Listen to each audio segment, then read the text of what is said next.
Welcome to the Deep Dive. Today we're cutting straight to the chase on one of Southeast Asia's biggest travel questions. Is Bali still the ultimate choice, or should you be looking one island over to the rugged, less traveled Lombok? Well, Bali is the comfortable global brand, isn't it? It's that lively older sibling everyone knows and loves. Right. But our sources are really painting this picture of Lombok as the proactive alternative. It's like the adventurous sister who's not just quieter, but is actively trying to learn from Bali's mistakes. So it's not just about being unspoiled, it's about being strategic. Exactly. Building a better, more grounded tourism experience that's focused on nature and, a deeper culture. That sets up the critical distinction right away. Bali is facing these major overcrowding issues, but Lombok is developing, and fast, especially around that Mandalika area. It is. So our mission today is to analyze the sources on Lombok's infrastructure, its geography, and its very unique Sasak culture to figure out if you can still catch this authentic hidden gem before the global spotlight hits it full on. We're trying to look beyond just the beautiful photos to understand the strategic differences. The decisions Lombok is making right now that will define its future and maybe your next vacation. Okay, let's start with the most immediate pain point, the one that really defines the Bali experience for many people today. The transportation nightmare. Oh, the traffic. Our sources describe it as a product of mass tourism infrastructure that just wasn't built for millions of visitors. One source literally called it a shit show on a good day. And that's Lombok's key competitive advantage right now. Bali is a bit larger, 5,780 square kilometers, to Lombok's 4,677. Not a huge difference in size. No, but the visitor differential is enormous. You have Bali seeing upwards of 5 million tourists a year, while Lombok saw just over 2 million in 2023. The numbers definitely tell a story, but the real insight here seems to be that Lombok is building its tourism backbone with Bali's failures in mind. Yeah. You can still rent a scooter in Lombok and just explore. That feels almost impossible in southern Bali now. Exactly. Lombok is building its infrastructure more strategically. The new Lombok International Airport, LOP, is kind of the linchpin for all of this. It makes that whole south coast, the Mandalika and Kuta area, so much more accessible. Right, and the development is more zoned. The roads are wider than in those old Balinese hubs, which allows for growth without immediately creating that same gridlock. We have to talk about the difference between Kuta Lombok and Kuta Bali. It's vital. Oh, absolutely. You hear Kuta, and you immediately think of Bali's, notorious, overwhelming nightlife and that dense concrete jungle. We have to stress this. Kuta Lombok is an entirely different world. Bali's Kuta is chaos and clubs. Lombok's Kuta is still a central hub, but it has this relaxed, beach-centric pace that the Bali version lost, 20 years ago? It's the gateway to the pristine beaches, not the epicenter of the party. Precisely. So we've covered the logistics of just getting around, but where does that freedom of movement actually take you? The answer, both literally and figuratively, seems to be straight up. The entire island is just dominated by this massive vertical challenge. Mount Rinjani. It's a stratovolcano rising to a pretty daunting 3,726 meters. That's the second highest volcano in all of Indonesia. It is. It's the island's ultimate adventure, and you could say its geographical soul. And the sources are very clear. This is not just a casual hike. We're talking about over 2,700 meters of elevation change from the base to the summit. It's described as a serious physical test. It requires real commitment.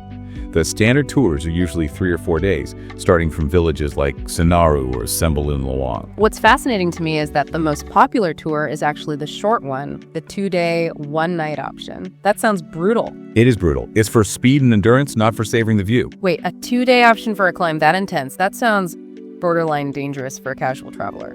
Do the sources warn people about the fitness level required? They absolutely do. They emphasize that the 2-day trek is for experienced trekkers only. It's a marathon pace, basically. So for the average person who wants to see the payoff, the panoramic views, the Caldera Lake, Sagara Anak, you need more time. The 3 or 4 day options are strongly recommended for a safe and, enjoyable pace. The commitment Rinjani demands instantly filters the kind of traveler Lombok attracts. It's self-selecting. And Rinjani's impact doesn't start at the peak, does it? Not at all. It's the hydrological center of the island, feeding these spectacular waterfalls near the northern base villages. Sendinjaya is the more accessible one, but the real adventure payoff seems to be Tiukelip. The Sasak name, it translates to something like flying pool, which is just a perfect description. To get there, you have to scramble over rocks, wade through streams. It's a powerful, incredible cascade that just reinforces this idea of Lombok as an adventure playground. You have to work for the reward. You do. All right, let's shift down to the south coast. This is where the big Mandalika investment is focused. It's being positioned as the beach getaway, but without the crowds. We're talking miles of pristine white sand coasts. And that section of the coast is very strategically curated. They're targeting specific types of travelers. For instance, Selong Belanak is explicitly marketed as the perfect spot for beginners to learn how to surf. It has the soft, sandy bottom and easy rolling waves. it's a low-stress entry point. I love the detail about it being shared with local fishermen and sometimes water buffalo on the shore. That image really tells you everything, doesn't it? Um, It's a world away from the scene in Kangdu. Then you have Tanjung Asin, which is positioned as the postcard spot, famous for its setting, great for snorkeling, swimming, those perfect sunset views. And we can't forget the genuine geological marvel, Pink Beach or Tangsi Beach. It's on the secluded southeast coast. Is it really pink? It is. The color isn't an Instagram filter. It genuinely gets its hue from these tiny crushed red coral particles mixing in with the white sand. It's an immediate memory maker. But speaking of memories and crowds, we have to touch on the Gili Islands, Trawangan, Maneno, and Air, just off the northwest coast. They're famous for having no motorized transport. Which creates this wonderfully peaceful vibe. But therein lies the Gili paradox. Exactly.